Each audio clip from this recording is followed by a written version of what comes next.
Hello, it's Dr. Rhonda Johnson, and today is Wednesday, September 2nd, 2020. And today I'm going to be talking about evidence regarding airborne transmission of COVID-19, a new report by the American Academy of Pediatrics, and the federal government's HOPE communication campaign. So let's first talk about the report from the American Academy of Pediatrics. Yesterday, they issued a report talking about data from the summer, and they looked at cases in children and adolescents from May through August 21st. And this data shows that cases in children and teens from the coronavirus have increased at a faster rate than the general public. Now, Dr. Sean O'Leary, who's an expert, he's vice chairman of the American Academy of Pediatrics Infectious Disease Committee, says community spread throughout the United States corresponded with more infections amongst children, and Black and Latino children had higher rates of hospitalization, and many of these children were very sick. The doctor went on to say that anyone who has been on the front lines of this pandemic in a children's hospital can tell you that we have taken care of lots of children that are very sick.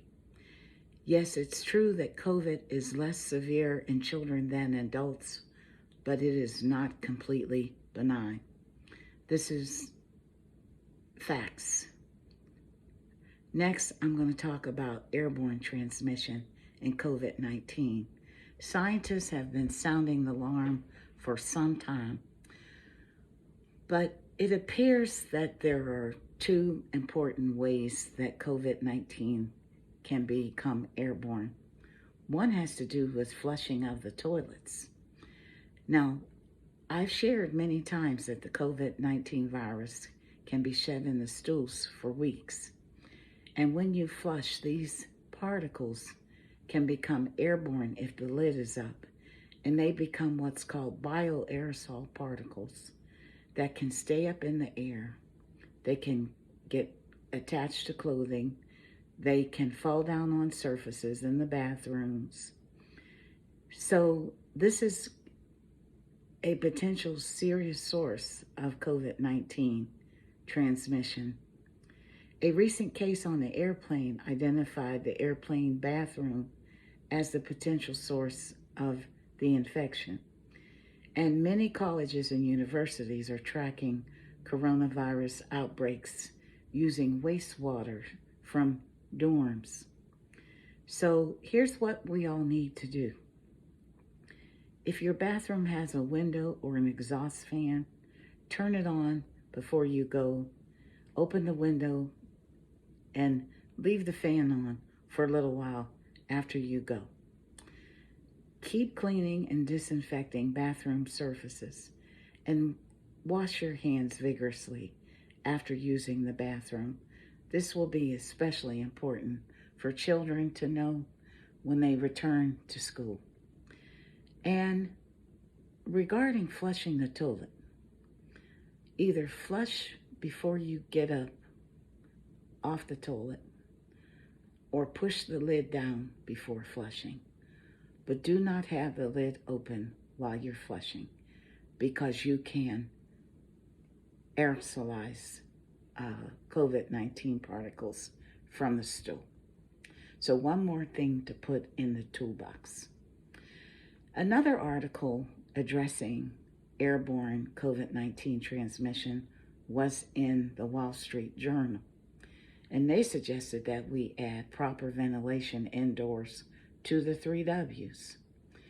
So basically, in a nutshell, the article recommended that we open windows and doors whenever you can to be safe, install window fans, use portable air purifiers with high efficiency particulate air filters or HEPA filters, and that public buildings upgrade their heating and ventilation and air conditioning systems to meet certain safety standards.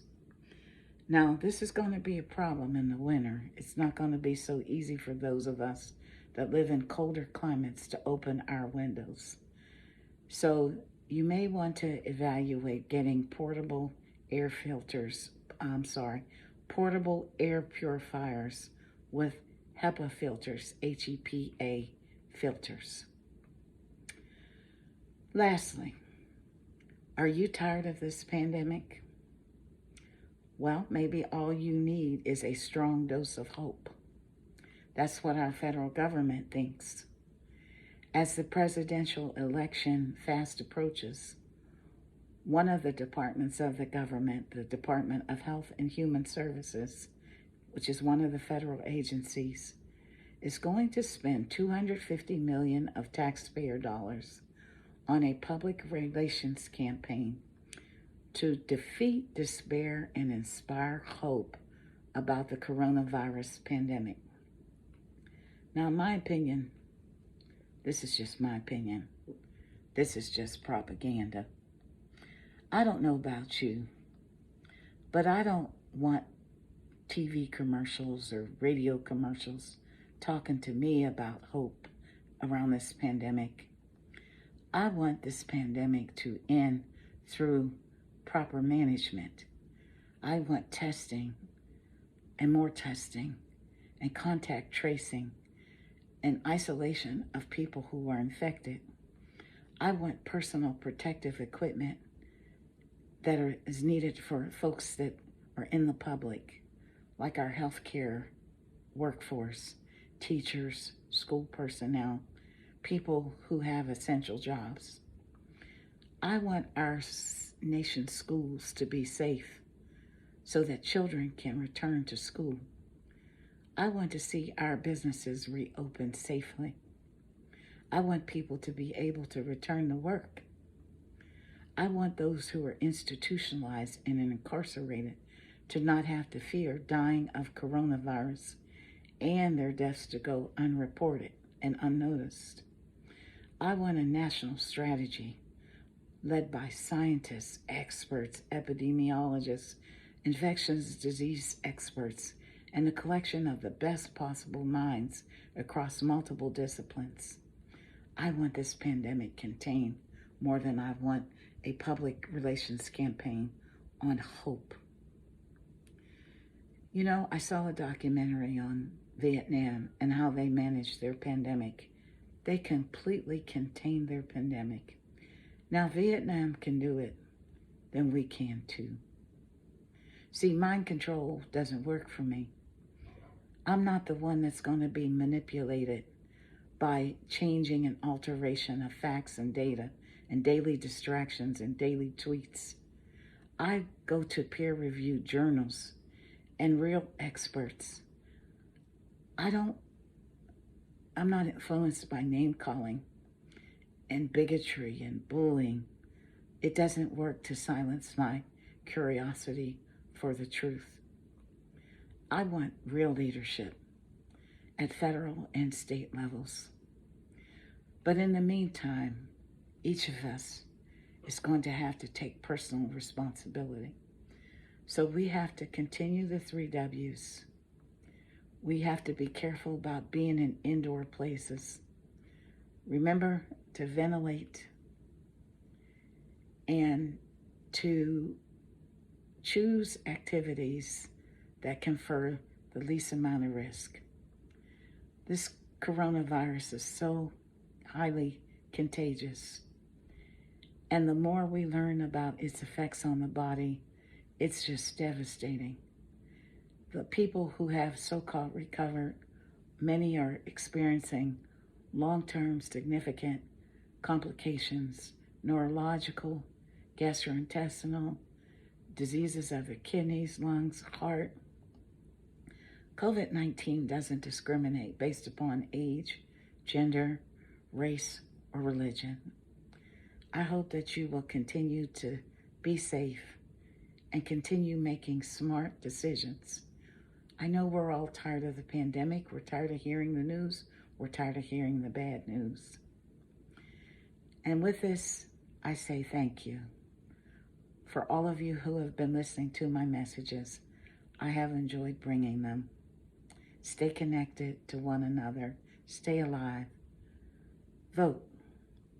Write your congressional representatives. Your voice needs to be heard. Exercise your rights as a citizen. And peace and blessings to you all. This is Dr. Rhonda Johnson, and my views are my own. Have a blessed day.